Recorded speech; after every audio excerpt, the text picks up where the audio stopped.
ጤና ይስጥልን እንደምን አምሽታችኋል ውድ ተመልካቾቻችን ከአባይ ቴሌቪዥን የዕለተ ማክሰኞ የካቲት 10 2018 አውደ ዜና ተጀምሯል።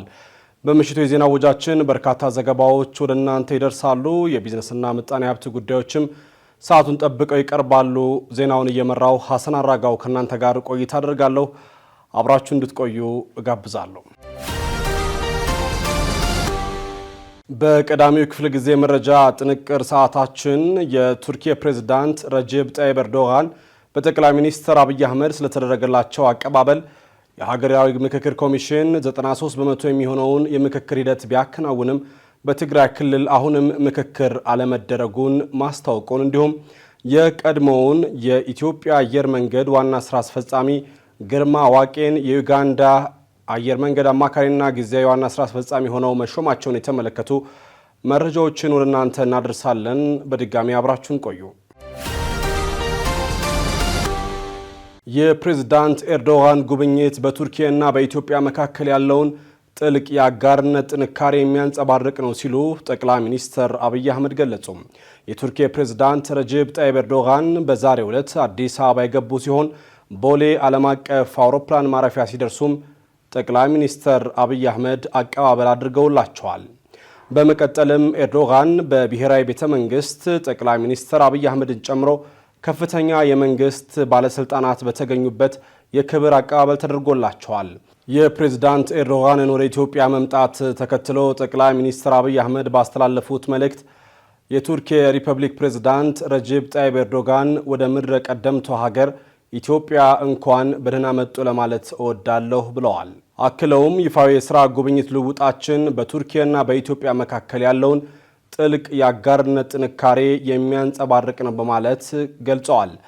ጠቅላይ ሚኒስትር አብይ አህመድ ከአንካራ እስከ አዲስ አበባ በሁለቱ ጥንታዊ ሀገራት መካከል ያለውን ትብብር ይበልጥ የሚያጠናክሩና ዘላቂ ትስስርን የሚያረጋግጡ ውጤታማ ውይይቶችን እንደሚኖሩን እመኛለሁ ሲሉም አስፍረዋል። መቼም ቢሆን እንደ እንግዳ ሳይሆን እንደ ልብ ወዳጅ ሀገሬ ለእርሶ የምታደርገውን ደማቅ አቀባበል ከእርሶ ጋር ለመካፈል በመቻሌ ክብር ይሰማኛል ያሉት ጠቅላይ ሚኒስትር አብይ አህመድ በሀገሬ ለመጀመሪያ ጊዜ የተገኘውን ቡና በጋራ እየቀመስን የተለያዩ ጉዳዮችን በመወያየት በሰፋፊ ድሎቻችንና ትብብሮቻችን የተመሰረቱ ተጨባጭ ዘላቂ ልማቶችን መቀየስ እንችላለን ሲሉ ገልጸዋል። ፕሬዝዳንት ኤርዶጋን ከብሔራዊ ቤተ መንግስትን በመቀጠል በአዲስ አበባ ከንቲባ ወይዘሮ አዳነች አቤቤ መሪነት በአድዋ ሙዚየም የአበባ ጉንጉን አስቀምጠዋል። ወይዘሮ አዳነች አቤቤም ኤርዶጋን የመላው ጥቁር ሕዝቦች ኩራት በሆነው የአድዋ ድል መታሰቢያ ተገኝተው ለጥቁር ሕዝቦች ነፃነት ዋጋ የከፈሉ ጀግኖች መታሰቢያ ሐውልት ስር የአበባ ጉንጉን አኑረዋል ብለዋል።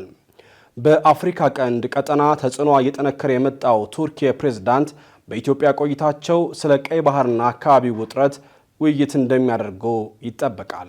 ከአቀባበሉ በኋላ ጠቅላይ ሚኒስትር አብይ አህመድ ባሰፈሩት መልእክት ላይ ፕሬዝዳንት ኤርዶጋን ጋር ዘለግ ያለ ውይይት በቀጠናዊ ጉዳዮች ዙሪያ ማድረጋቸውን ጠቅሰዋል።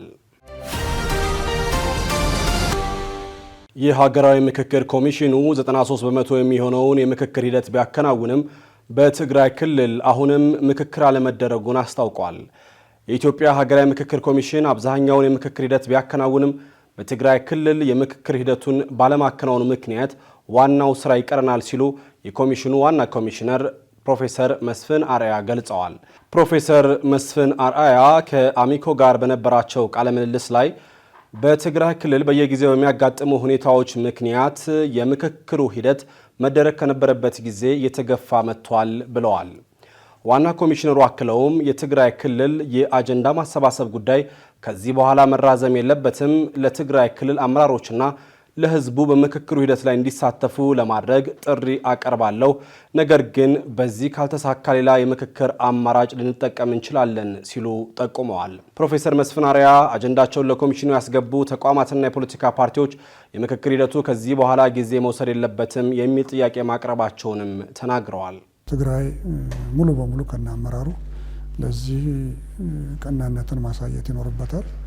ይህንን እስካሁን እንግዲህ ያለው ሂደት ባሉ ሁኔታዎች ምክንያት በጣም ተቀዛቅዘዋል። ስለዚህ ይህንንም ዝም ብሎ ሲጠብቁ መኖርም ስለማይገባ እኛም ሙሉ ኃላፊነት ስላለብን እስካሁን በተደጋጋሚ ስንናገር እንደነበረው ይሄ ሀገራዊ ምክክር ጉባኤው ያለ ትግራይ ጎደሎ ነው ብለን ነበርና አሁንም መሟላት አለበት ብለን እናምናለን። አሁንም በዳያሎግ የሚያምኑ የህብረተሰብ ክፍሎች ትግራይ ውስጥ እንዳሉ እናውቃለን እናምናለንና ስለዚህ አሁን እንግዲህ በሌላ ሞዳሊቲ የሚቀጥሉት ቀናት ለትግራይ ለህዝቡም ጭምር ጥሪ ማድረጋችን አይቀሬ ነው የሚሆነው። ይሄ ማለት ነው ምናልባትም አሁን የቀረንን ስራ ቆጥረን እየሰጠን ነው። ይሄን ያህል ጊዜ ያስፈልገናል እንዲህ የሚባለው ሳይሆን ስራዎቹ ይሄንን ይመስላሉ። አምና በዚህ ጊዜ ያደረግነው ይሄን ነው። የሚቀሩት ስራዎች እነኚህ ናቸው። ተመኝተንም የነበረው በትግራይም በጊዜው በወቅቱ በአማራ ክልልም በመሳሰሉት ቦታዎች የነበሩት አስቻይ ሁኔታዎች እስኪፈጠሩ ድረስ ወይም ከተፈጠሩ በዚህ ጊዜ ውስጥ ስራዎቻችን ሊከናወኑ ይችላሉ ብለን ነበር ያቀረብነው። ኮሚሽነር ፕሮፌሰር መስፍን አርአያ የታጠቁ ኃይሎች ወደ ሰላም መምጣታቸው ጀግንነት ነው ያሉ ሲሆን በነፍጥ ለውጥ ለማምጣት መሞከር ከትውልድ ወደ ትውልድ የሚተላለፍ የአእምሮ ስብራትን የሚያስከትል ነው ብለዋል። በአንዳንድ አካባቢ የነበሩ የታጠቁ ኃይሎችም ጥያቄያቸውን ለሀገራዊ ምክክር ኮሚሽኑ ማስገባታቸውን የገለጹት ዋና ኮሚሽነሩም ጥያቄያቸውን በምክክር ለመፍታትና ወደ መግባባት ለመምጣት ሲባል ትልቅ ድፍረት ያስፈልጋል ብለዋል። ለመግባት ምክንያት መኖር አለበት። ያለ ምክንያት እንደው ዝም ብሎ መሳሪያ ለሙከራ ተገብቶ ከሆነ እሱ የህግ ጥያቄ ነው የሚሆነው።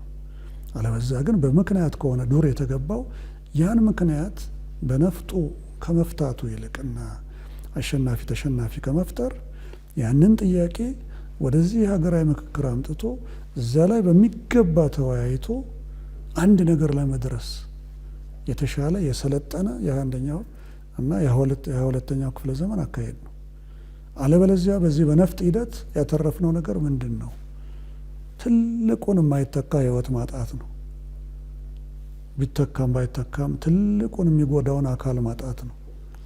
ከሁሉ በላይ ከትውልድ ወደ ትውልድ የሚተላለፈውን የአእምሮ ስብራት ማትረፍ ነው። ምክንያቱም አሁን በዚህ ባለፉት ዓመታት ኢትዮጵያ ውስጥ የተሰሩ ስራዎች በሙሉ በእርግጠኝነት በህይወት ለሚቆይ ሰው የዛሬ 20 30 40 50 ዓመት ትርክት ሆነው ነው የሚቀርቡት አሁኑኑ በጊዜ ካልሰራንባቸው። በኢትዮጵያ ሀገራዊ ምክክር ኮሚሽን የነበሩ ቁርሾችን፣ ግጭቶችን በምክክር ለመፍታት ቅራኔዎችን በንግግር ለመቋጨት ኢትዮጵያ እየመከረች ነው ያሉት ፕሮፌሰር መስፍን አርአያ ኢትዮጵያ ጦርነትን የሚጠየፍ ትውልድ ትፈልጋለች ብለዋል። ወደ ቀጣዩ ዜና ስናልፍ የቀድሞውን የኢትዮጵያ አየር መንገድ ስራ አስፈጻሚ ግርማ ዋቄን የዩጋንዳ አየር መንገድ አማካሪና ጊዜያዊ ዋና ስራ አስፈጻሚ ሆነው ተሹመዋል። የዩጋንዳው ፕሬዝዳንት ዮሪ ሙሴቬኒ አቶ ግርማ ዋቄን የዩጋንዳ አየር መንገድ አማካሪና ጊዜያዊ ዋና ስራ አስፈጻሚ አድርገው መሾማቸውን የሀገሪቱ ጋዜጦች ዘግበዋል። ፕሬዝዳንቱ ለሀገሪቱ ስራና ትራንስፖርት ሚኒስትር በጻፉት ደብዳቤ ላይ አቶ ግርማ ዋቄ በአማካሪነትና በጊዜያዊ ስራ አስፈጻሚነት መሾማቸውን አረጋግጠዋል። ሙሴቬኒ በዩጋንዳ አየር መንገድ ውስጥ አሁን ያለውን የአመራርና የአስተዳደር ድክመት ይታወቃል። በአየር መንገዱ ውስጥ ያሉ በርካታ የአመራር ድክመቶችን ለማስተካከል እንዲረዳቸው ግርማ ዋቄን በአማካሪነትና ጊዜያዊ ስራ አስፈጻሚነት መሾሜን አረጋግጣለሁ ብለዋል። አቶ ግርማ ዋቄ በዩጋንዳ አየር መንገድ ውስጥ የታዩ የአስተዳደር ድክመቶችን ይሞላሉ ተብሎ እንደሚጠበቅም ዘገባዎች ጠቅሰዋል።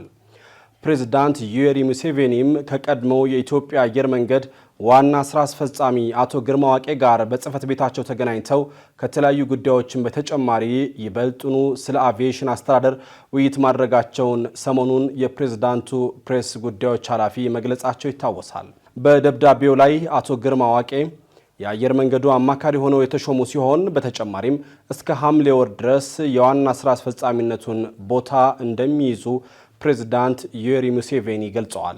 በአሁኑ ወቅት በስራ አስፈጻሚነት እያገለገሉ የሚገኙት ባሙትራኪ ኃላፊነታቸውን ለአቶ ግርማ ዋቄ እንዲያስረክቡ ፕሬዝዳንት ሙሴቬኒ አዘዋል ተብሏል። የዩጋንዳ አየር መንገድን እያስተዳደሩ የነበሩት ጄኔፌር ባሙትራኪ ባለፈው ዓመት ሰኔ ወር ላይ በፕሬዝዳንት ሙሴቬኒ ከኃላፊነት መነሳታቸውን ደግሞ የዩጋንዳ ጋዜጦች የትራንስፖርት ሚኒስትርን ጠቅሰው ዘግበዋል። ውድ ተመልካቾቻችን ከአባይ ቴሌቪዥን የተካተላችሁ ያላችሁት የምሽት የዜና ወጃችን አውደ ዜና አሁንም ቀጥሏል። ወደ ሁለተኛው ዙር ጥንቅራችን ነው የምናልፈው። ወደ ኬንያ ያመሩት የግብጽ ባለስልጣናት በቀይ ባህር ጉዳይ ላይ ውይይት ማካሄዳቸውን በኢትዮጵያ ለ40 ሺህ የተቸገሩ ወገኖች ለመድረስ ያለመ የምግብ ድጋፍ ፕሮጀክት ይፋ መሆኑን ጨምሮ ሌሎች ጉዳዮችን ዘነበ ህሉፍ እንደሚከተለው ያቀርባቸዋል። ኢትዮጵያ በ39ኛው የአፍሪካ ህብረት ጉባኤ ላይ ጥቅሞቿንና ፍላጎቶቿን ያስጠበቁ ስኬታማ የዲፕሎማሲ ተግባራት ማከናወኗን የውጭ ጉዳይ ሚኒስቴር አስታወቀም። ኢትዮጵያ በአፍሪካ ህብረትና በጣሊያን አፍሪካ ጉባኤዎች ጥቅሞቿንና ፍላጎቶቿን ያስጠበቁ ስኬታማ የዲፕሎማሲ ተግባራት ማከናወኗን የኢፌዴሪ ውጭ ጉዳይ ሚኒስቴር ዛሬ የካቲት 10 ቀን 2018 ዓ.ም ባወጣው መግለጫ አስታውቋል። የውጭ ጉዳይ ሚኒስትር ዴኤታ አምባሳደር ብርሃኑ ጸጋዬ በሰጡት መግለጫ በአዲስ አበባ የህብረቱ ዋና መስሪያ ቤት የተካሄደው 48ኛው የአፍሪካ ህብረት ስራ አስፈጻሚዎች ምክር ቤት ስብሰባ፣ ሁለተኛው የጣሊያን አፍሪካ ጉባኤና 39ኛው የህብረቱ መሪዎች ጉባኤ በስኬት ተጠናቀዋል ብለዋል። በጉባኤው 41 የሚሆኑ የተለያዩ ሀገራት መሪዎች፣ 48 የውጭ ጉዳይ ሚኒስትሮች፣ ቀዳማዊት እመቤቶች፣ የተለያዩ ሀገራት እንግዶችን ጨምሮ በድምሩ ከ20 በላይ ተሳታፊዎች መገኘታቸውን አምባሳደር ብርሃኑ ጸጋዬ ጠቅሰዋል። ጠቅላይ ሚኒስትር አብይ አህመድ ከጉባኤው በተጓዳኝ ከተለያዩ ሀገራት መሪዎችና ከዓለም አቀፍ ተቋማት ኃላፊዎች ጋር ውይይቶችን ማድረጋቸውን የውጭ ጉዳይ ሚኒስትር ዴኤታ ገልጸዋል። አምባሳደር ብርሃኑ ጸጋዬ በሰጡት መግለጫ አክለውም ጠቅላይ ሚኒስትሩ በጉባኤው መክፈቻ ላይ ባደረጉት ንግግር ኢትዮጵያ በአፍሪካ ጉዳይ የምትጫወተውን ገንቢ ሚና አጠናክራ እንደምትቀጥል መግለጻቸውን አንስተዋል። በጉባኤው የውጭ ጉዳይ ሚኒስትር ጌዲዮን ጢሞቴዎስ ከተለያዩ ሀገራት የውጭ ጉዳይ ሚኒስትሮች ጋር ውይይት ማድረጋቸውንም የገለጹት አምባሳደር ብርሃኑ ኢትዮጵያ በጉባኤው ጥቅሞቿንና ፍላጎቶቿን ያስጠበቁ ስኬታማ የዲፕሎማሲ ተግባራት ማከናወኗን ተናግረዋል። በኢትዮጵያ ለ40 ሺህ የተቸገሩ ወገኖች ለመድረስ ያለመ የምግብ ድጋፍ ፕሮጀክት ይፋ ሆነ። አክሽን ፎር ዘ ኒዲ ኢን ኢትዮጵያ በተለያዩ የሀገሪቱ ክልሎች 8700 ችግረኛ አባወራዎችን ለመደገፍ የሚያስችል ኢቲም ፉድ ዲስትሪቢዩሽን 2026 የተሰኘ የምግብ ድጋፍ ፕሮጀክትን በኦሮሚያ ክልል በዳለቲ ወረዳ አስጀምሯል። ትናንት በተደረገው የፕሮጀክቱ ማስጀመሪያ የረመዳን ጾምን ምክንያት በማድረግ ከኪንግ ሰልማን የሰብአዊ እርዳታና የመርጃ ማዕከል በተገኘ ድጋፍ ለችግረኛ አባወራዎች የዘይትና ዱቄት ድጋፍ የመስጠት መርሃ ግብር ተካሂዷል። ይህ ድጋፍ ፕሮጀክት በየዓመቱ እንደሚካሄድና በኦሮሚያ ክልል በቦረናና በወሊሶ አካባቢዎች እንዲሁም የአክሽን ፎር ዘ ኒድ ኢትዮጵያ ስራ አስኪያጅ የሆኑት ሳሊሁ ሱልጣን ገልጸዋል። አቶ ሳሊሁ አክለውም ፕሮጀክቱ ለ5ኛ ጊዜ የሚካሄድና 40 ሺህ የሚደርሱ ችግረኞችን ለማዳረስ ያለመ ነው ብለዋል። አክሽን ፎር ዘ ኒድ ኢትዮጵያ አሁንም ለመድረስ አስቸጋሪ በሆኑ አካባቢዎች ስደተኞችን፣ ተፈናቃዮችንና ሌሎች በጣም ተጋላጭ የሆኑ ማህበረሰቦችን በሚያስመሰግን የስኬት ደረጃ ላይ እያገለገለ ነው ሲሉም አቶ ሳሊሁ ሱልጣን ገልጸዋል። ድርጅቱ አሁን ላይም ከተለያዩ የመንግስት ባለድርሻ አካላት ጋር ከተባበሩት መንግስታት ኤጀንሲዎች ከዓለም አቀፍና ሀገር በቀል ግብረሰናይ ድርጅቶች ጋር በትብብር ዘርፈ ብዙ ድጋፎችን በኢትዮጵያ ውስጥና በኢጋድ አባል ሀገራት ውስጥ እያከናወነ እንደሚገኝ ተጠቁሟል። አክሽን ፎር ዘ ኒዲ ኢትዮጵያ ላለፉት 13 ዓመታት ስደተኞችን፣ ተፈናቃዮችንና በተለያየ ምክንያት የተጎዱ የማህበረሰብ ክፍሎችን በምግብና በውሃ በመጠለያና በሌሎች መሰረተ ልማቶች ድጋፍ፣ በአካባቢ ልማትና በሌሎች ተቀራራቢ ዘርፎች ድጋፍ ማድረጉን ገልጧል። ወደ ኬንያ ያመሩት የግብጽ ባለስልጣናት በቀይ ባህር ጉዳይ ውይይት አካሂዱ። በምስራቅ አፍሪካ ካንዣበበች የሰነበተችው ግብጽ ከፍተኛ ልዑካኗ ከኬንያ ባለስልጣናት ጋር በቀይ ባህርና በአፍሪካ ቀንድ አሁናዊ ጉዳዮች ዙሪያ መወያየቱን የኬንያ መገናኛ ብዙሃን ዘግበዋል። በግብጽ የውጭ ጉዳይ ሚኒስትር ባድር አብደላቲና የውሃ ሀብትና መስኖ ሚኒስትር ሃኒ ስዋሊም የተመራ ከፍተኛ ልዑክ ትናንት የካቲት 9 ቀን 2018 ዓ.ም ኬንያን መጎብኘቱ ታውቋል። የግብጽ ከፍተኛ ባለስልጣናት ከኬንያ ዋና የምክር ቤት ጻፊ ሙሳሊያ ሙሳቫዲና ሌሎችም ከፍተኛ ሹሞች ጋር በቀይ ባህርና የአፍሪካ ቀንድ አሁናዊ ሁኔታዎች ላይ መወያየታቸውን ዘገባዎች ጠቅሰዋል። የግብጽ ውሃ ሀብትና መስኖ ሚኒስቴር ደግሞ ንግግሩን አስመልክቶ ባወጣው መረጃ የሁለቱ ሀገራት ባለስልጣናት በቀጠናው በዋናነት ደግሞ በሶማሊያና ሱዳን ሰላምና መረጋጋት መመለስ በሚቻልባቸው መንገዶች ላይ ሀሳብ መለዋወጣቸውን ጠቁሟል። ሁለቱ ወገኖች ግንኙነታቸውን የበለጠ ለማጠናከር የመከላከያና የተቀናጀ የውሃ ሀብት አስተዳደርን ጨምሮ በሌሎች ዘርፎች ላይ ለመተባበር ተስማምተዋል የሚል መረጃም አክሏል። በሱዳን ጦርነት በቀጥታ መሳተፏ የሚገለጸው ግብጽ ከኢትዮጵያ ብሔራዊ ጥቅም በተቃራኒው በመቆም በቀጠናው ላይ ጣልቃ ገብነቷን አጠናክራ ቀጥላለች በሚልም ትከሰሳለች። በተለይም በህዳሴ ግድብ ምክንያት የኢትዮጵያ ተቀዳሚ ባላጋራ ሆና የቀጠለችው ግብጽ የናይል ወንዝን ዘላቂነት ለመጠበቅና የጋራ ሀብቱነቱን ለማስጠበቅ በጥምረት መስራት አስፈላጊ ነው በሚል ስልት የኢትዮጵያን ጎረቤት ኬንያን ለማባበል ትናንት ዲፕሎማሲያዊ ጥረት ማድረጓ ተመላክቷል። በሌተናል ጀነራል አብዱል ፈታህ አልቡርሃን የሚመራው የሱዳን ጦር በኮርዶፋን ግዛት ፈጽሞታል በተባለው የድሮን ጥቃት 28 ንጹሃን ሰዎች መገደላቸው ተዘገበ። ባሳለፍነው እሁድ በሱዳን የገበያ ቦታ ላይ በደረሰ የሰው አልባ አውሮፕላን ጥቃት በትንሹ የ28 ሰዎች ሕይወት ማለፉንና በርካቶች መቁሰላቸውን የመብት ተሟጋቾች አስታውቀዋል። በአል ሳፊያ የገበያ ቦታ በሶዳሬ ከተማ ሰሜናዊ ኮርዶፋን ጥቃቱ መድረሱን አፋጣኝ የፍትህ አገልግሎትን የሚሰጡ የህግ ባለሙያዎች ቡድን አረጋግጠዋል። ከጥቃቱ ጀርባ የአብዱል ፈታህ አልቡርሃን መራሹ የሱዳን ጦር እንዳለበትም ይኸው ቡድን በኤክስ ገጹ ላይ አስፍሮ በንጹሃን ላይ የሚደርሰውን ግፍ እያከፋው እንደሄደም ጠቁሟል። ሁለቱም ወገኖች ጥቃታቸውን እንዲያቆሙ ቢጠየቁም በኮርዶፋን ያለው ውጥረት እየተባባሰ ሄዷል። አካባቢው የመሐመድ ሐምዳን ዳጋሎ መራሹ የፈጥኖ ደራሽ ኃይሉና የአል ቡርሃን መራሹ ዋናው ጦር መፋለሚያ ማዕከል ሆኖም ሰነባብቷል። ሶዳሪ ከኤል ኦቤይድ ማለትም ከሰሜን ኮርዶፋኗ ከተማ 230 ኪሎ ሜትር ርቀት ላይ የምትገኝ ቦታ መሆኗም ተመላክቷል። ምንም እንኳን ከሱዳን ጦር ጋር ግንኙነት ያላቸው ባለስልጣናት ጥቃቱን አላደረስንም ለማለት ቢሞክሩም አስቸኳይ ፍትህ ለመስጠት የሚሞክረው የህግ ባለሙያዎች ቡድን ግን አልቡርሃንን ተጠያቂ አድርገዋል። እንደ ዓለም ጤና ድርጅት መረጃ በሱዳን ምድር በጦርነቱ ሳቢያ ከ40 ሺህ በላይ ሰዎች ህይወታቸውን አጥተዋል። ከ12 ሚሊዮን በላይ የሚሆኑት ደግሞ ተፈናቅለዋል። የኢራን ጠቅላይ መሪ አያቶላ አሊ ካሚኒ የዓለም ኃያሉ ሰራዊት መልሶ እንዳይነሳ ሆኖ ሊመታ ይችላል ሲሉ አስጠነቀቁ። ፕሬዝዳንት ትራምፕ ከኢራን ጋር ከተፈጠረው ፍጥጫ ጋር በተያያዘ የአሜሪካን ጦር ሰራዊት ኃያልነት ባገኙት አጋጣሚ ሁሉ በተደጋጋሚ ሲናገሩ ሰንብተዋል። በሀገራቸው ዙሪያ የጦር መርከቦቿን እያስጠጋች ያለችው አሜሪካ ኢራን የሚቀርቡላትን ቅድመ ሁኔታዎች በመቀበል ከስምምነት ካልደረሰች እርምጃ እንደሚወሰድባት ፕሬዝዳንት ትራምፕ ሲዝቱ ቆይተዋል። ይህንን በተመለከተ ሐሚኒ በሰጡት ምላሽ የአሜሪካ ፕሬዝዳንት ሰራዊታቸው በዓለም ላይ ጠንካራው እንደሆነ በተደጋጋሚ ይናገራሉ። ጠንካራ የተባለ ሰራዊት አንዳንድ ጊዜ እንዳይነሳ ተደርጎ ክፉኛ ሊመታ ይችላል በማለት ማስጠንቀቂያ ዘል መልእክታቸውን አስተላልፈዋል። ይህ በእንዲህ እንዳለ በኢራንና በአሜሪካ መካከል በስዊዘርላንድ ጄኔቫ የተደረገው ሁለተኛው ዙር ድርድር መጠናቀቁ ተገልጿል። የኢራን ውጭ ጉዳይ ሚኒስቴር አባስ አራክቺ በንግግሮች ውስጥ መሻሻል ቢኖርም አገራቸው ቴህራን በኒውክሌር መርሃ ግብር ላይ ከዋሽንግተን ጋር በቅርቡ ስምምነት ላይ ትደርሳለች ማለት አይደለም ብለዋል። አራክቺ ሁለቱ ወገኖች በመጀመሪያ ውይይታቸው ላይ ሊሰሩባቸው የሚገቡ ርዕሰ ጉዳዮች እንዳሉም ተናግረዋል። እንደ ዲፕሎማቲክ ምንጮች ገለጻ ከሆነ የኢራን መንግስት በሀገሪቱ ላይ የተጣለው ማዕቀብ በአስቸኳይ እንዲነሳ ጥያቄ ያቀረበ ሲሆን በአንጻሩ አሜሪካ ኢራን የዩራኒየም የማበልጸግ ስራዋን እንድትቀንስ ግፊት አድርጋለች። ይሁን እንጂ ሁለቱም ወገኖች በያዙት አቋም በመጽናታቸው ስምምነት ላይ ሳይደርሱ ቀርተዋል።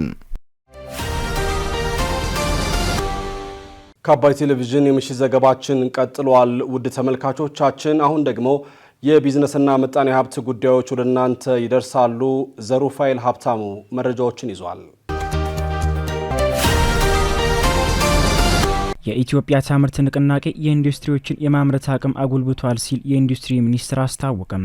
የኢትዮጵያን ምርቶች ማስተዋወቅና ተጨማሪ የገበያ ዕድሎችን የማስፋት ዓላማ ያነገበው አራተኛው ዙር የኢትዮጵያ ታምርት ንቅናቄ የ2018 ኤክስፖ ማስጀመሪያ መርሃ ግብር በአዲስ አበባ በዛሬው ዕለት ተካሂዷል። ማስጀመሪያ መርሃ ግብሩ ላይ ተገኝተው ንግግር ያደረጉት የኢንዱስትሪ ሚኒስትሩ አቶ መላኩ አለበል ንቅናቄው የሀገር ውስጥ ምርትን አጠቃቀም ላይ ተጨባጭ ለውጥ አምጥቷል ብለዋል። ከዚህ ቀደም ኢንዱስትሪዎች ያጋጠሟቸው የነበሩ ችግሮችን በመፍታት ረገድ ንቅናቄው ከፍተኛ አስተዋጽኦ እንዳለው ገልጸው ችግሮችን ደረጃ በደረጃ እንዲፈቱ በማድረግ የማምረት አቅማቸው እንዲጎለብት አድርጓል ብለዋል።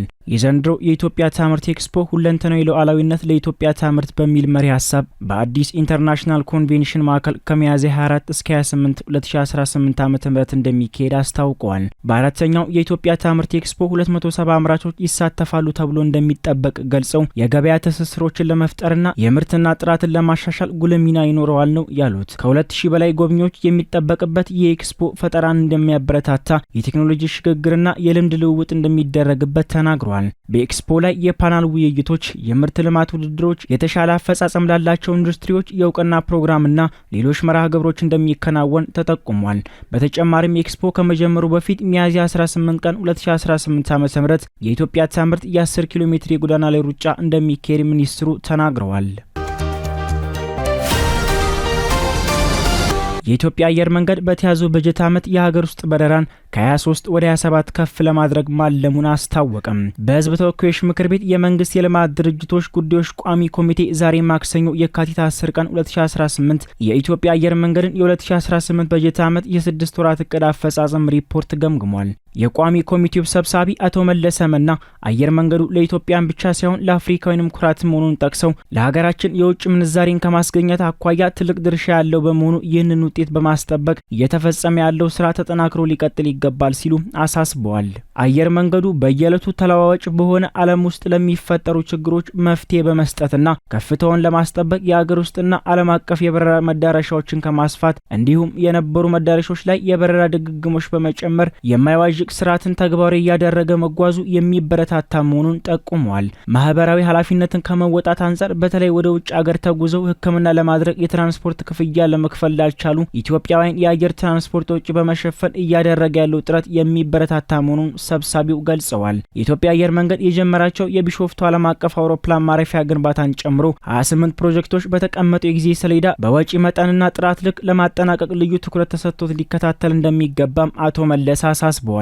የኢትዮጵያ አየር መንገድ ዋና ስራ አስፈጻሚ አቶ መስፍን ጣሰው በበኩላቸው ባለፉት 6 ወራት 7 ተጨማሪ አውሮፕላኖችን አስመጥተው ወደ ስራ ማስገባታቸውን ተናግረዋል። የሀገር ውስጥ የአውሮፕላን ማረፊያዎችን ከመጠገን ባለፈ ተጨማሪ 4 መዳረሻዎችን በመጨመር በተያዘው በጀት ዓመት የሀገር ውስጥ በረራን ከ23 ወደ 27 ለማድረስ እየተሰራ መሆኑንም ጠቁመዋል። በቢሾፍቱ እየተጀመረ ላለው ዓለም አቀፍ አውሮፕላን ማረፊያ ግንባታ ትልቅ ትኩረት ተሰጥቶት የቅድመ ዝግጅት ስራ እንደተጠናቀቀና በቅርቡም የግንባታ ስራው በተቀመጠ ጊዜ ሰሌዳ መሰረት እንደሚጀምርና በልዩ ትኩረት እንደሚሰራም አቶ መስፍን ማስረዳታቸውን ከምክር ቤቱ ያገኘነው መረጃ ያመላክታል። የኢትዮጵያና ጅቡቲ ባቡር የጋራ ኮሚሽን መድረክ በጅቡቲ ተካሄደ። የኢትዮጵያ ጅቡቲ ባቡር የጋራ ኮሚሽን መድረክ ዛሬ የካቲት 10 ቀን 2018 ዓ.ም በጅቡቲ የተካሄደው በሁለቱ ሀገራት መካከል ከዛሬ 9 ዓመት በፊት በተፈረመ ስምምነት መሰረት እንደሆነ ታውቋል። መድረኩን በኢትዮጵያ በኩል የትራንስፖርትና ሎጂስቲክስ ሚኒስትር ዶክተር አለሙ ስሜ እንዲሁም የጅቡቲው የመሰረተ ልማትና ኢኩፕመንት ሚኒስትር ሐሰን ሙሐመድ መርተውታል ሲል የኢትዮጵያ ኤምባሲ በጅቡቲ አስታውቋል። በመድረኩ ላይ የገንዘብ ሚኒስትር አቶ አህመድ ሽዴ በጅቡቲ የኢፌዴሪ ልዩ መልእክተኛና ባለሙሉ ስልጣን አምባሳደር ለገሰ ቱሉ ጨምሮ ሌሎች ከፍተኛ የኢትዮጵያና የጅቡቲ መንግስት ኃላፊዎች ተሳትፈዋል። መድረኩ የሁለቱ ሀገራት መሪዎች በቅርቡ በነበራቸው ውይይት ያስቀመጧቸውን አቅጣጫዎች በመተግበር የኢትዮጵያ ጅቡቲ ባቡር ለሁለቱ ሀገራት ኢኮኖሚያዊና የህዝብ ለህዝብ እንዲሁም ቀጠናዊ ትስስር ላለው ስትራቴጂካዊ ፋይዳ ላይ ትኩረት ሰጥቶ መምከሩንም ኤምባሲው ጠቁሟል። የጋራ ኮሚሽኑ በውይይቱ ወቅት የኢትዮጵያ ጅቡቲ ባቡርን አፈጻጸም ከገመገመ በኋላ በሁለቱ ሀገራት መሪዎች ውሳኔ ላይ በመመስረት በቀጣይ መተግበር ያለባቸው ዝርዝር ጉዳዮችን አስቀምጧል። ኮሚሽኑ በስብሰባው ከወሰናቸው ጉዳዮች መካከል የወደብና ተያያዥ አገልግሎቶችን ጨምሮ የኢትዮጵያ ጅቡቲ ኮሪደር አፈጻጸምን ማሳደግ፣ የባቡር መስመሩን ከሆራይዘን ተርሚናል ጋር የማገናኘት ስራን ማጠናቀቅና ከሌሎች ወደቦች ጋር ማገናኘት የሚያስችሉ የቴክኒክ ጥናቶችን ማከናወን እንደሚገኝበት ተጠቅሷል። በተጨማሪም ኮሚሽኑ የኢትዮጵያ ጅቡቲ ባቡር የሰው ኃይሉንና መሳሪያዎችን በሁለቱም ሀገራት መካከል የሚያንቀሳቀስበት እንዲሁም ድርጅቱ የሁለቱን ሀገራት ሕግ ባከበረ መልኩ የንግድ እንቅስቃሴዎችን ማስፋት የሚችልበት ምቹ ሁኔታን ለመፍጠር መስማማቱን ከኢትዮጵያ ኤምባሲ በጅቡቲ ያገኘነው መረጃ ያመላክታል። ውድ ተመልካቾቻችን ስትከታተሉት የነበረው የዕለተ ማክሰኞ የካቲት 10 2018 ከአባይ ቴሌቪዥን የምሽት የዜና ወጃችን ይህን ይመስል ነበር። አብራችሁ ስለነበራችሁ ከልብ እናመሰግናለን። በያላችሁበት መልካም ጊዜ ይሁንላችሁ።